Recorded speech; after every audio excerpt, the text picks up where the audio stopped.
Hey, how's your day? My name is Renmei, and yeah, I'm finally doing it. I'm finally gonna be watching the worst video, the video that had the community united in how fucking awful it was. Was Genshin always this weird and bad? I feel fairly confident in my. The thing is, I'm pretty scatterbrained when it comes to debunking things, and I kind of like flop like everywhere in my wording whenever I'm unscripted, but this is gonna be an off the cuff reaction and debunking to this fucking thing, whatever it is, whatever this thing might be. All I know is that this video, all I know of this video is that it's okay when it's men and that Linnea's a pedophile. That's all I know. I might get stuff wrong. You can feel free to correct me about anything in the comments, but Oh, oh, you got stuff wrong, all right. I know that there's a lot to be said about Genshin and that Genshin fans are kind of a meme. There's a lot of valid critiques to be thrown Genshin's way. For example, like many gacha games, they use a very predatory business model, and HoYoverse makes millions of dollars off of FOMO and by Yeah. fostering people's gambling addictions. And I would argue Yeah. Genshin is actually worse than a lot of other HoYo games too, because Yeah. it's not as generous. Yeah, I mean, Doro said it the best in one of his videos, Doro44, that, they kind of profit, like, off of, certain problems. I can't exactly, like, I can't exactly think of, like, which example he gave, but something about the resin system, that's a problem that they're very, like, stingy on fixing, you know? And the weapon and talent ascension materials are still only available for a few days each week, which is an outdated system that serves absolutely no purpose. But, despite all of those... Okay. I'm eating chocolate right now. They actually did somewhat fix it, like, during the first week of a new banner. You can get all the kinds of talent books that you want from a domain, like just any day of a week, right? They are improving. They are improving upon certain things little by little, but not necessarily big enough to like some other gacha games. Though they do give out free constellations and as well as free 5 stars, as well as some of those 5 stars actually getting buffs as of recently. So that's actually pretty good. Though I do think that the Chronicle like Wish banner should just be like a free thing that you just get for free because well these characters aren't really used anymore. I mean, unless we're talking about like Hexerai, which upped the value of certain characters to an extent, I really think that older characters should just be given out for free. One of my favorite examples of all of the records and notes you can find are about Ildodore, and they're scattered throughout Sumeru. Yeah. Just discovering how immensely evil he was made me so excited to see what they would do with a villain like that in this story. And we will get to that. But even if the No, they cooked. They cooked by cooking him. I mean, unless she's going to be like one of the people that said like, "Oh, Dodori is just misunderstood," blah blah blah. Like, Dodori was like a very awesomely just evil character, and he wasn't just brain dead evil too. Like his conversation with the Traveler was one of the most engaging parts of the Archon quest because well, you know that he's just saying shit just to win the Traveler over, and the Traveler knows this too, but. And he's partially wrong about a lot of things, sure. Like, with the part of, oh, do you have anyone that considers your feelings in regards of your sibling? Well, Wanderer at the end of, like, that Archon quest literally does. Yeah, like, yeah, the Traveler does have people that do, like, consider their feelings and are there for them. But generally speaking, a lot of the things that he's saying are understandable observations and just like understandable like guesses. Like even when he said, "Oh, your origins and your uniqueness makes you so different to everyone else. Like how long do you think it's going to be when everyone treats you like the alien like you are?" And from a standpoint, yeah, it would be pretty hard to relate to the Traveler, but like, dude, they've made so many friends of like different backgrounds and like species like even if people like even if the idea of them being like an 1,000-year-old like space hobo was common knowledge, I don't think it would make any difference. the story occasionally got dull, and I know a lot of people struggled with Inazuma. You know, Me, I have problems with it too. I know yeah, but it was rushed and they had a bunch of restrictions, so you can't judge too hard. I could always count on seeing a character I liked. When Inazuma was boring me to death in the middle, or when it was busy underdeveloping Raiden A, I could at least maybe see Kazuha sometimes, who is still one of my favorite characters in the game. Dude, Kazuha was super underdeveloped during that Archon quest. What the fuck?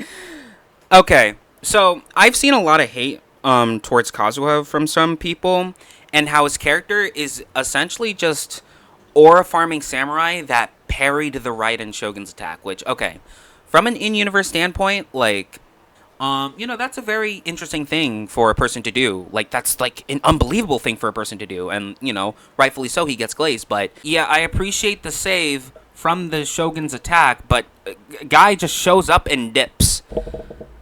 Right? I mean, with his story quest, we get some more background, like, on him, just as a character, but I mean, nothing about it was really memorable. But a story quest, that really like fleshed her out, right? Because the whole fight with the Raiden Shogun, at that point in time was a very like might makes right kind of person, right? So she was not going to listen to anyone unless like they could beat her in a fight.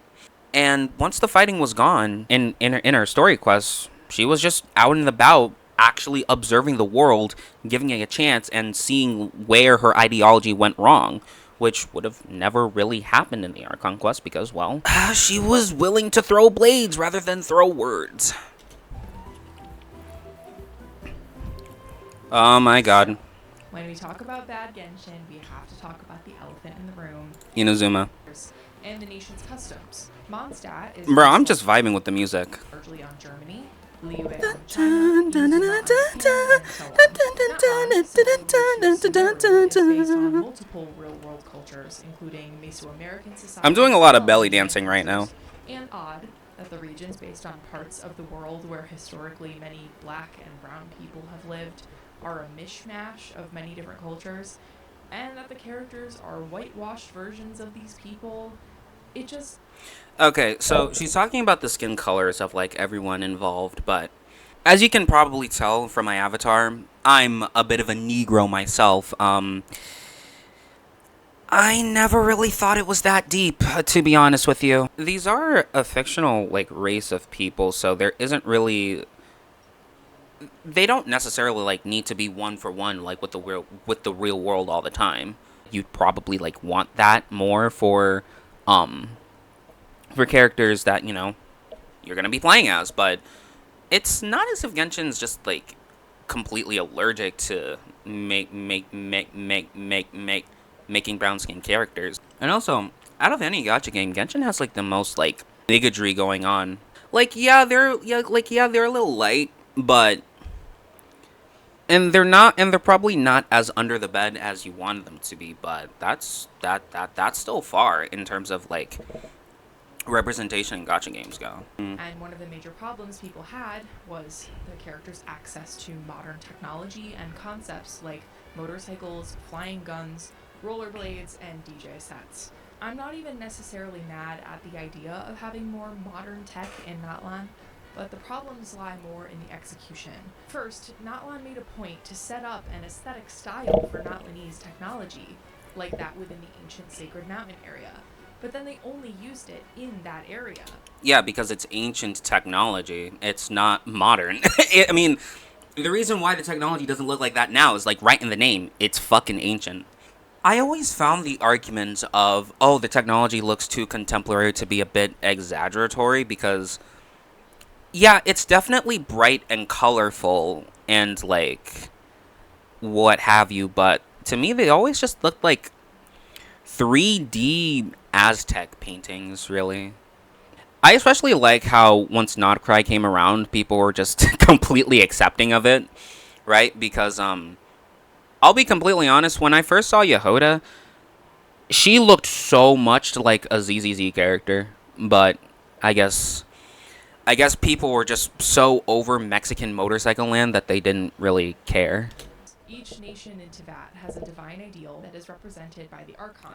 So far, we've been Oh my god, and let me guess, because the Archon of War is not some angry flaming hothead, oh, she doesn't adhere, she does not adhere well to this ideal. How does she represent war? Well, she's fighting a war against the Abyss, like everybody else in Teyvat. Yeah. Yeah, maybe they have it worse than other nations, but still, what happens when the war ends? Which it does at the end of the Archon quest. It's not like MiHoYo is some battle-crazed maniac. At most, Like, okay, even in one of her drip marketings, like, they say that MiHoYo is quote-unquote Archon of War. Like, they put war in quotations because, well, they're only really called that because of their, like, because of the conflict. You know, I think even after that, now that I'm really thinking about it, I think even after the war, I think that they still deserve to be called the Nation of War because you know, stuff like the easy breeze paradise and like their easygoing way of life were things that they genuinely fought so hard to bring about to the people of Natlan. And yeah, and given Natlan's thing with eternalizing like heroes and like moments of history, this is something that I think that the nation as itself should like take to heart. Like yeah, it might not be the nation of war in the traditional sense like other archons, but a lot of its nation was fought like thanks to war and like the valor and bravery of those that did not want to like fade into the dark, more or less. And yeah, I think that's very beautiful and touching and more nuanced than being a flaming hothead that wants people to die all the time. this is why I personally always thought it would be cool if the Pyro Archon was a villain to her people. Oh my Maybe she god. makes them fight each other, gladiator style, for her own entertainment. That would be the most predictable, boring shit ever. Though, I was gonna make a toxic Yuri joke, but nah. Dude, the three of them all look so hot. Like, what the hell? Because we certainly know that the Cryo Archon is gonna get redeemed in some way if she's ever going to become playable. We will also touch. Redeem. Saying that she doesn't have any love for people doesn't necessarily mean that, like, she's done heinous, awful things to them. I mean, even Child says that she was, like, the most sweetest god ever until, you know, something happened and she had to harden herself. I mean, not having any, like, love left for your people, that could lead to neglect in certain needs of the people, like, as a whole not being met to an extent, but hey, editing Rin here, and something that during the recording I didn't really do a good job at like explaining was that the Saritsa has still made an organization to where the Harbingers, some of them at the very least, have done pretty morally gray / bad things, and she seems to be very nonchalant towards it for the most part, but even in the Nodcry Archon quest, she was very much willing to do something, I can't remember what, that would mitigate the harm that Dodore was doing, like, to Nodcry. I think she found out that the hit for Colombina was arranged by Dodore, and she intervened and stopped it, so she's not completely irredeemable, despite the fact that, you know, some of the Harbingers have done, and some of the Fatui in general has done pretty messed up stuff in the past. Cryo Archon is gonna get redeemed in some way if she's ever going to become playable. We will also touch on that in a later section in more detail. Instead, in MiHoYo, we have an Archon who is a Mary Sue. Ironic, because she's the only Archon who is actually a human and would likely have the most flaws out of any of them. The thing is, Well, yeah, I mean, that's it kind of plays into her character, right? Like, yeah, the god Archons are more human-like, but the human Archon is more godlike. MiHoYo to me has always just been the result of if a human were to take the role like God very seriously. Even in her story quests, the traveler felt something, a tiredness, like a sort of fear, but MiHoYo just pushes it down and like said, no, like we're in a war and there's no time for that. Dude, you're having a sparring match with Shibalanke. Like, this isn't necessarily a war, but I guess from a narrative standpoint, that way of thinking is what really motivates her to really play the part and assimilate into the role of an actual were no memorable parts of that quest for me, except for maybe the final battle. And it's not even like the characters here can make up for this nation's incredibly boring and stupid story. For me, all of them were so nothing. It boggles my mind that... No. Kachina was the GOAT. Mualani is the GOAT. Sitlali. I do... Fuck. I do wish that Yansan got more fleshing out, though. The characters might not be like the most amazing thing by most people's standards, but they are charming. They are charming. Dude, like, the whole scene with Kachina winning the tournament for the very first time in her life. Bro. And I'm not gonna lie, I was one of the people who thought that Act 5 was pretty cringe because I just wanted Pyro Traveler. I just wanted to get my Pyro Traveler and leave, but looking back on it now, Kachina being the one to like cheer us on during the Ode of Resurrection was such a lovely full circle moment. That so many of y'all are shipping these MFs together when they Yeah. really have interesting relationships with each other at all. I mean, most people kind of do that with Yuri ships, but no one really says anything, so who cares? I feel like all of their personalities could be explained in one word. Mualani is bubbly. Kinich is standoffish. No. This is flanderization. Okay. These could be explained in one word. Mualani is bubbly. She is bubbly, trustworthy. She isn't egotistical. She is very confident, but when shit goes wrong, like Kachina's resurrection, she will stand up, like, for her friends, and she will put her foot down. Kinich is standoffish. He might come off as standoffish, but the guy's ultimately just a very chill dude, like, when you really get to know him. Because he does not tolerate any of a house like misbehavior around anyone else. Kachina is insecure. But she's very motivated and does not give up. Like, yeah, she might be over emotional, and she might be not the strongest sometimes, but and even then she doesn't stop. She just keeps going. She's also just like very happy-go-lucky and like optimistic and friendly. It's like there's just a lot to love about. There is a lot to love about Kachina. I cannot talk. Verisa, she eats a lot. Hey, editing Rin here. And in the initial recording, I struggled to list off Veresa's character traits, and she may seem happy-go-lucky, but she's very headstrong, and you know, she can also be a very dependable and reliable character. She literally helps her family, like, run their orchard. Like, she's not an incapable little kid. She's also very down-to-earth, like, her conversations with, like, Mimi during that Mondstadt event. Though, I do remember during her story quest, she had some insecurities and doubts of her own strength because, you know, she would always wear the mask of Vietena, her hero, her idol, and she wasn't really sure if, like, without the mask, she could actually be strong on her own. Like, these characters aren't the most groundbreaking thing ever, but they're definitely not as one-note as she makes them out to be, which, as the video goes on, this is going to be a huge problem that she just does with the characters, namely the female ones, where she is just redactive and she just doesn't see the characters outside of things that the characters are most known for. And it's especially bad with Linnea, because with Linnea, she doesn't really see her at all. It's like there are very small nuances that I feel like that she's like completely misunderstanding about these characters. Oh, and Mawika. What can be said that I haven't already touched on? She's good at everything. She's the perfect Archon, and even her reckless plan for saving her nation isn't questioned by anyone that matters. That is completely fucking false. Like, her reckless plan was the whole reason that Capitano pulled up. I mean, okay, well, yeah, it was for the Pyronosis, but he was going to use the Gnosis to reconstruct the ley lines, I think. It's like, yeah, she can be very thoughtless sometimes, but it's not as if that this shit isn't called out. Even Sitlali called it out. Started a trend that only gets worse with time. One that leads us directly into an ad. Monster gliding champion. Yep, that's me. Gliding champion. Remember that I don't go easy on any. Because you're the gliding champion, and you said that 5 times. Oh no. Notcry did a lot of stuff right.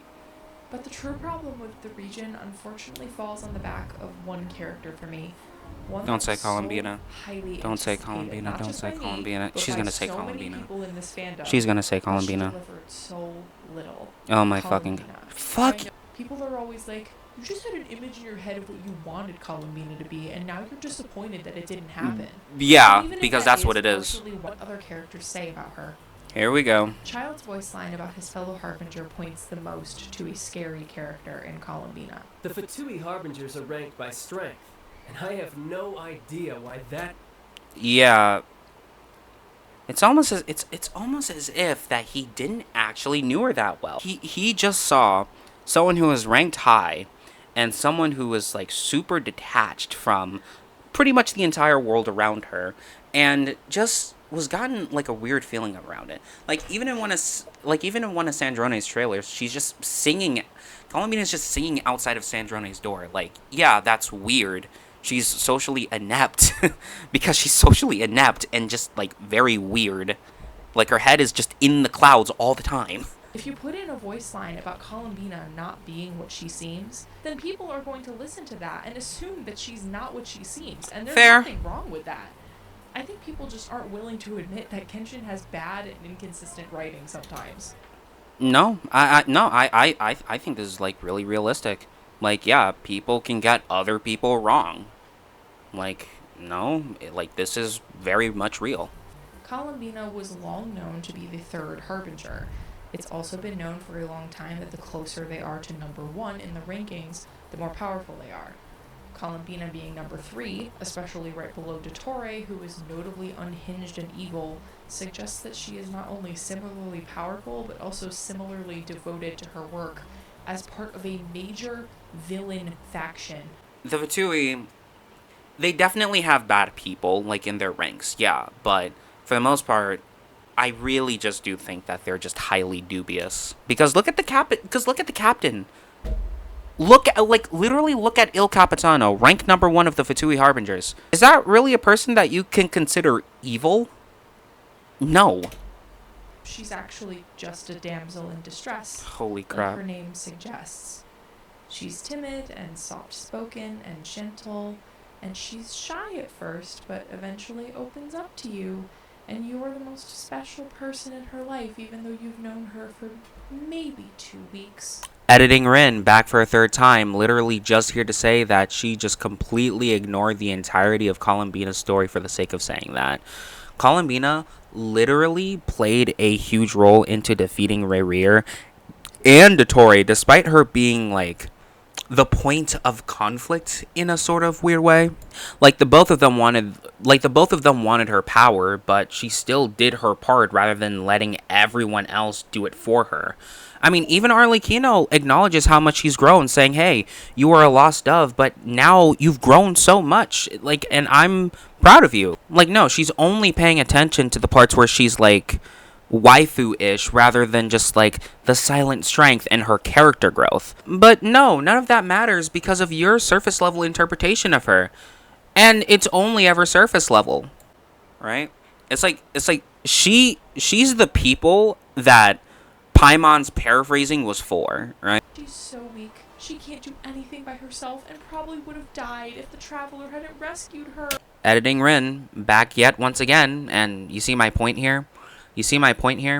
She's trying to turn this into a whole, like, damsel in distress story, right? And obviously Traveler was the main, like, driving force of said story, but literally all of her friends were putting in, like, the effort to help save her. And yeah, she was pretty weak initially when we first met her, but even then, she was still helping out with Rerir and the conflict, so shut up. Stop. But no. Genshin is allergic to having playable characters who are morally gray. No, they're not. Child and Arlecchino are right fucking there. No, they're not. No, they're not. Redeemable.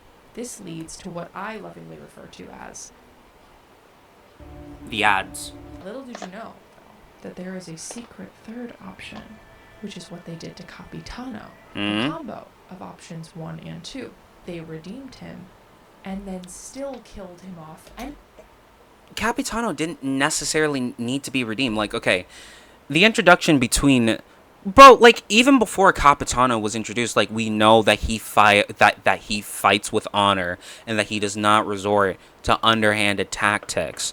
Like Capitano was never someone to like be redeemed. With how he was introduced in the story proper, he was definitely someone. He definitely seemed like someone that you'd need to be careful with. But, you know, when you actually got to know the guy, like, no, he had arguably good reasons for wanting wanting to box Mawika for the Gnosis. You know, because like you said earlier in the video, he thought that Mawika's plan was stupid and dangerous. They're allergic to morally gray, redeemable, or just bad characters because they don't know how to write anything that isn't a shitty isekai where the main character wins using the power of friendship and his harem.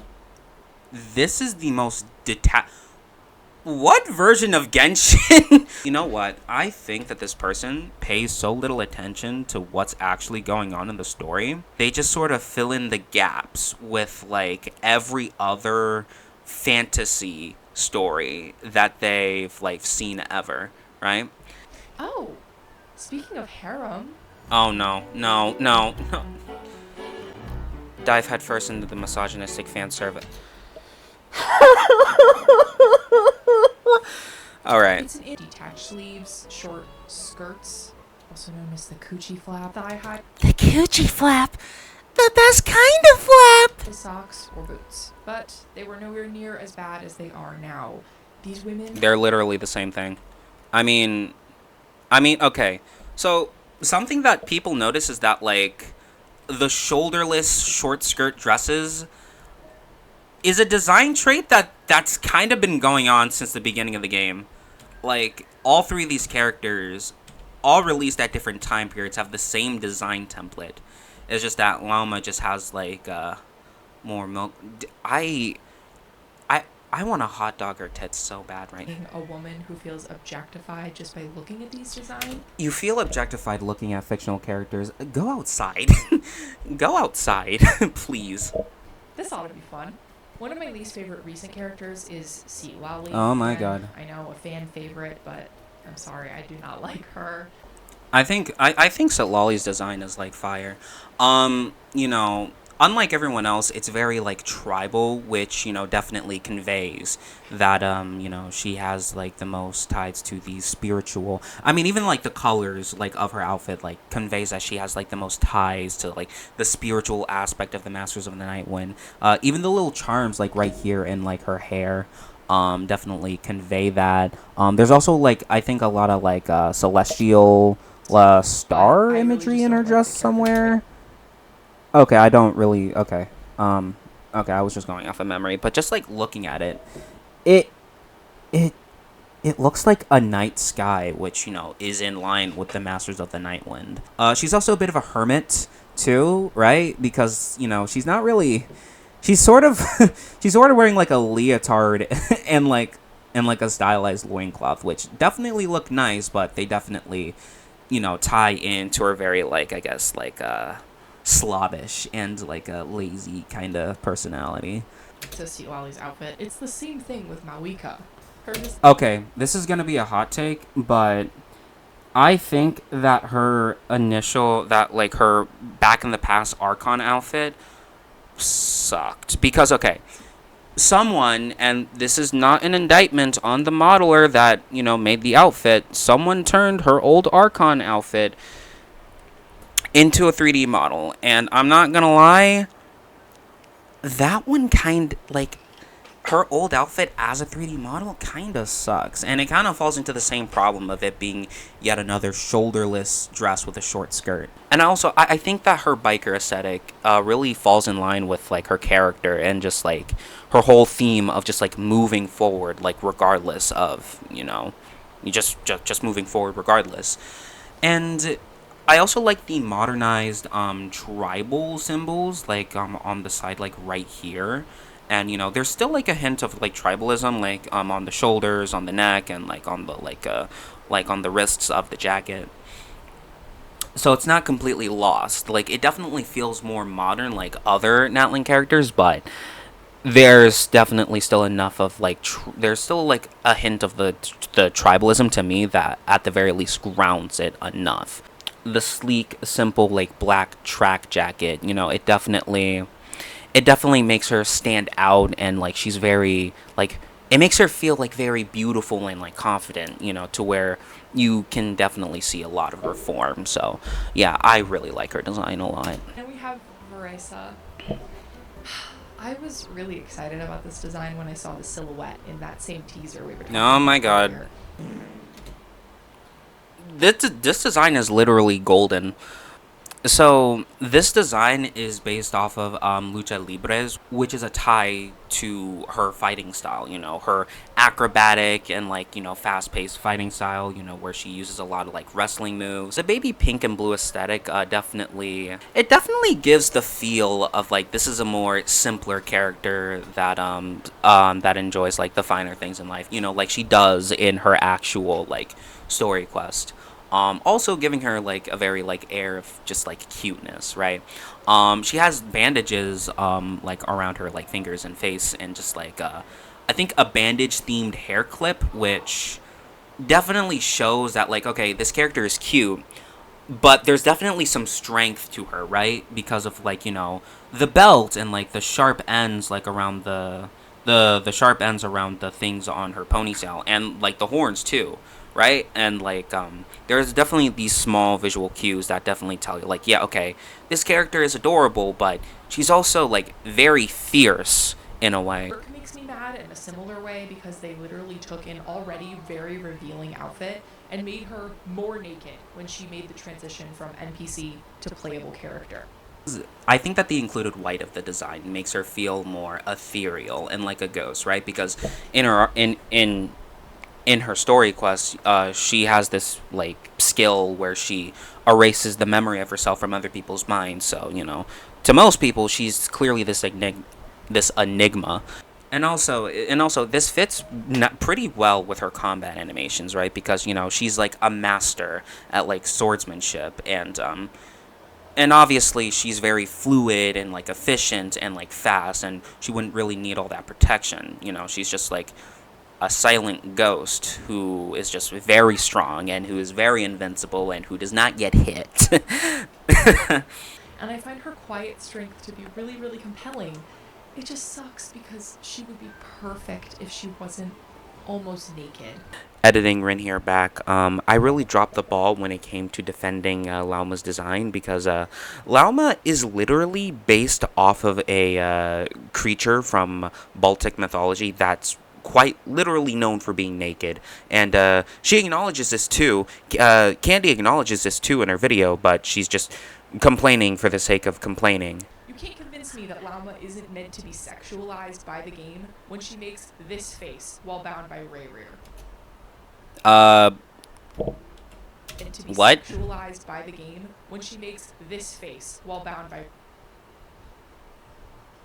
Traveler makes a similar face, but I don't see you saying anything about that. Most recently, we've had Colombina, It's fun though. who, again, has only one true friend in the Traveler, and she cutely hides behind you, and you get to feed her. Again, these are all very romance-coded behaviors.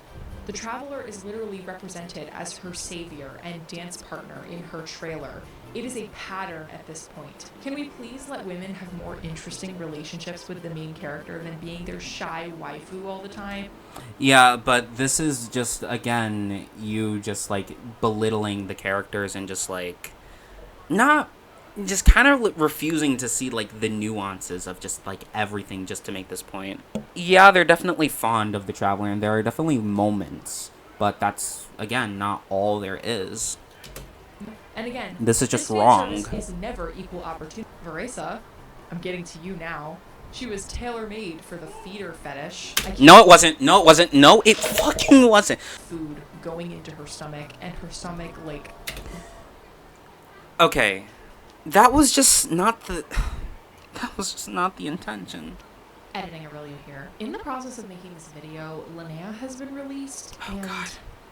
I just have to interject to say, What the fuck were they thinking with this character? Here we I feel go. like a crazy person because I feel like You are. I'm the only one who doesn't think she's adorable and in fact recognizes her for the creepy freak that she is. First of all, she clearly has absolutely no respect for living things that are not traditionally human. She keeps asking to touch and pet the Melusines as if they are not whole people. It's a Yeah, it's true that she does go a bit far with her fascination in, like, non-human entities, but, like, okay, even then, like, Linnea can realize that she's going a bit too far, right? Like, you know, with her introduction with Paimon, right? Like, she wanted to pet Paimon, but, you know, when she was told to stop, like, she immediately recognized, like, okay, I'm sorry, like, my bad on that, right? Because, you know, she's an adventurer who likes nature, right?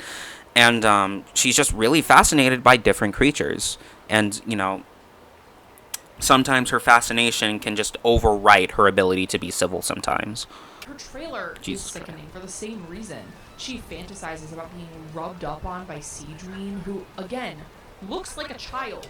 Jesus Christ. Oh, no. And Kirara, along with other Melusines and Nekomata. It reads as extremely fetishistic to me, which is a problem when the people that she's fantasizing about look like children.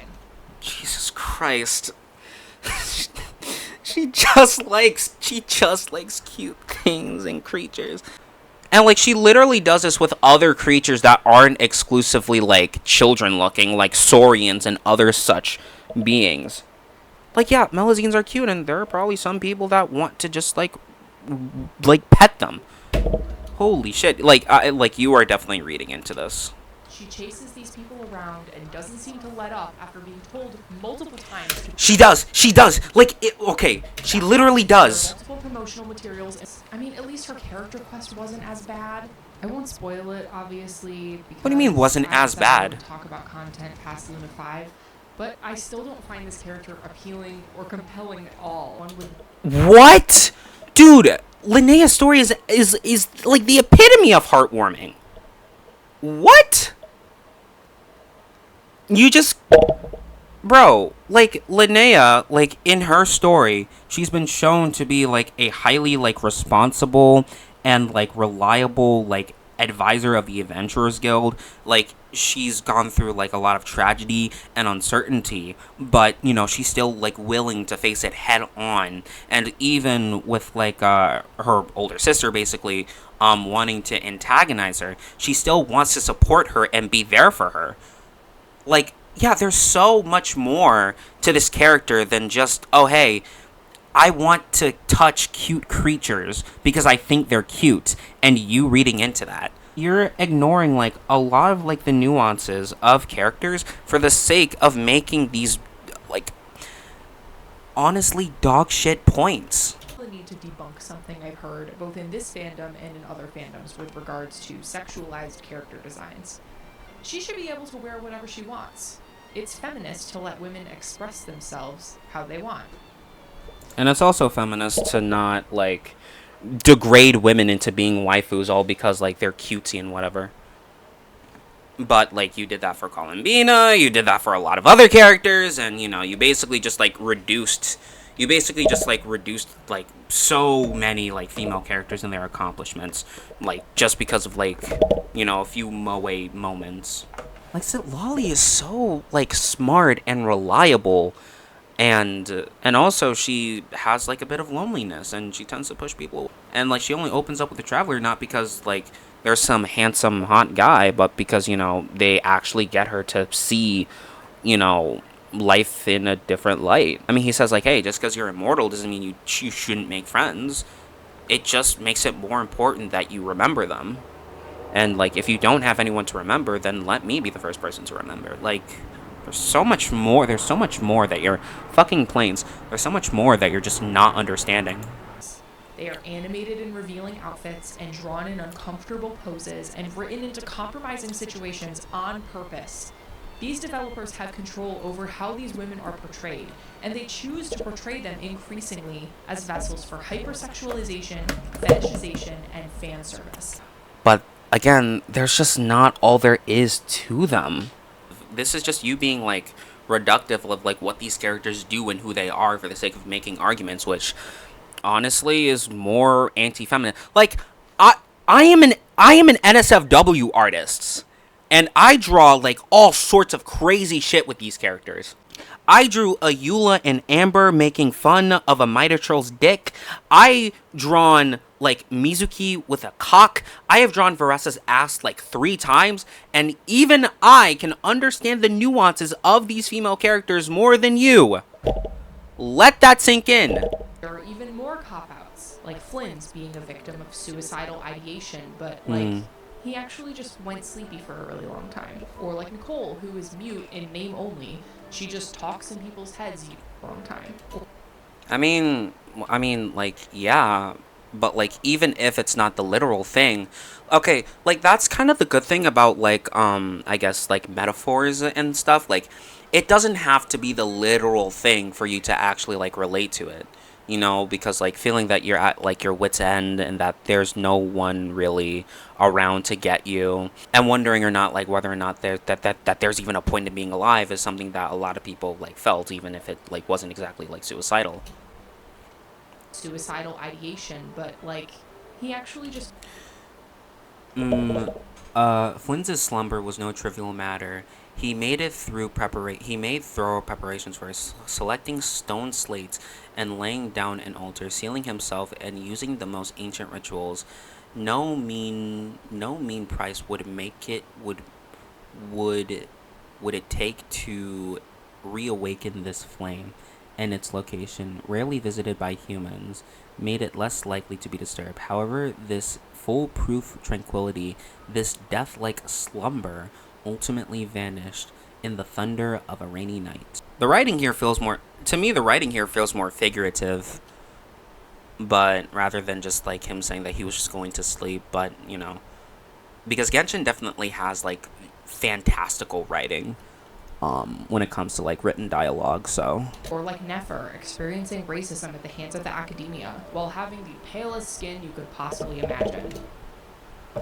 you don't need to be black to be discriminated against. I don't. Do you just associate racism with black people? Like, racism is mostly just like a matter of like background and like culture and just like who you identify as. Like, yeah, like it's more nuanced than freaking skin color. Teaser was a lifesaver for me. Holy shit, a beautiful 5-star man with a mysterious backstory who's actually part of the meta. And oh my god, Lowen too. That face card is diabolical.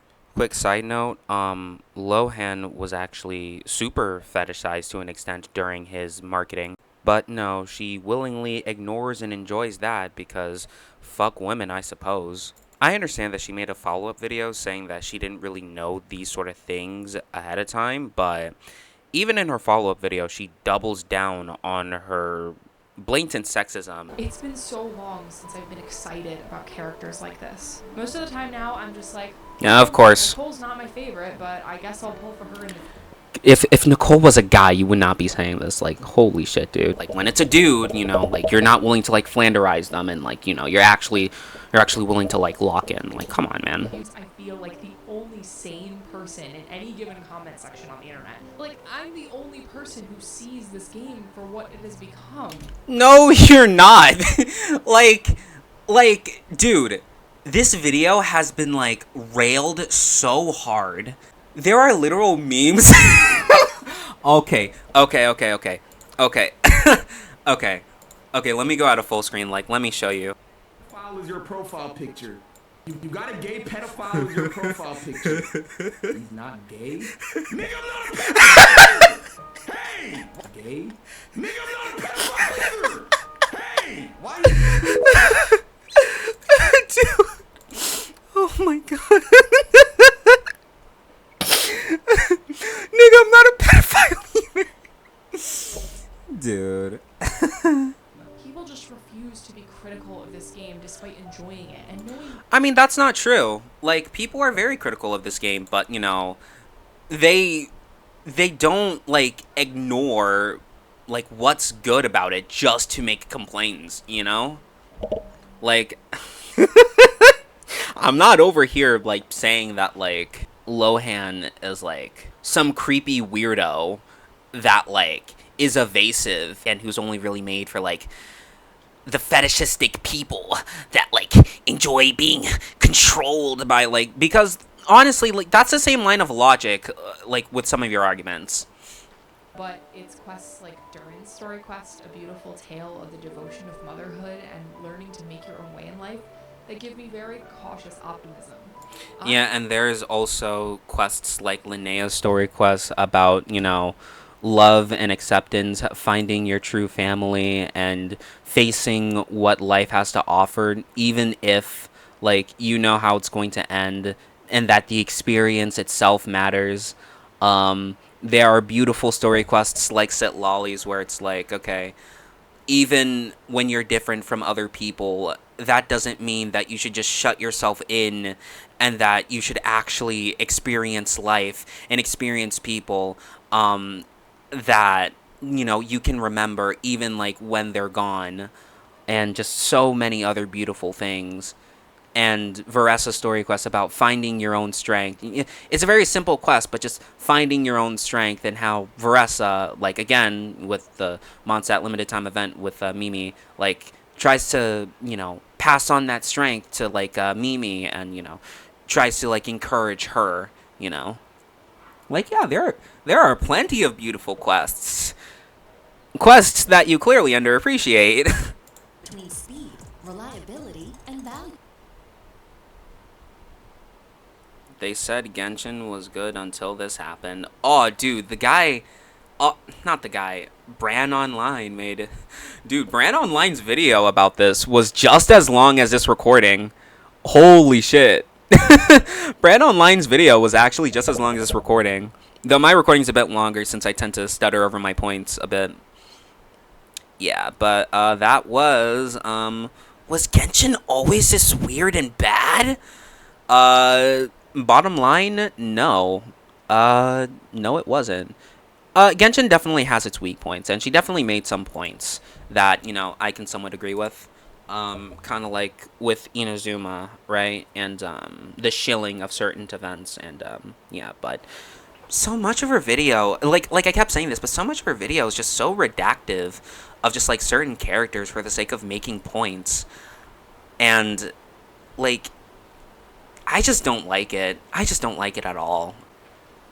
She's probably feeling sorts of ways about, you know, her video just being, like, the most hated thing that, like, actually unites the fandom in, like, a long while. When you watch the video and when you actually pay attention to the game, you can see why.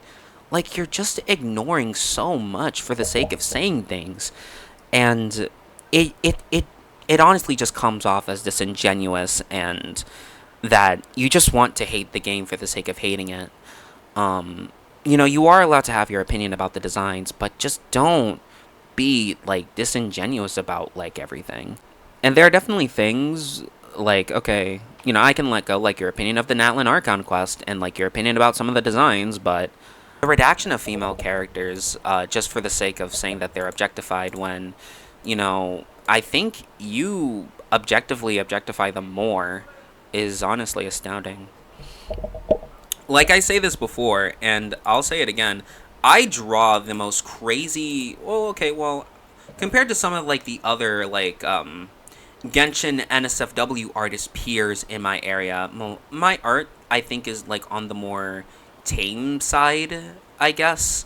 But, like, you know, I've drawn, like, Farina and, like, Nahida together. I've drawn Sandrone doing the 6-7, like, with her boobs. I've even drawn a post-gooning sesh with Layla while she's thinking about Lumine. And she's a futa in that one. And even then, like, I'm just not as, like, reductive towards the characters as this. It's like, I can understand that there's, like, more to these characters than just... than just them being, like, waifus to objectify and collect. I even drew Paimon pregnant! Yeah! Okay, I'm saying this, but when the NSFW artist who's trying to make a career off of technically objectifying these characters to begin with can see, like, their value and worth beyond, like, their appearance, like, they're more capable of doing that than you are, well, I think that's, like, saying something about your general read on the characters. Yeah. But anyway, I have a lot of shit to edit down. Okay, let me put on the display capture. This little. Let me put on the display capture. This recording has been going on for fucking 2 hours and 13 minutes. Yeah, that's a lot of time. Other than that, I hope you all had an amazing and fantastic day.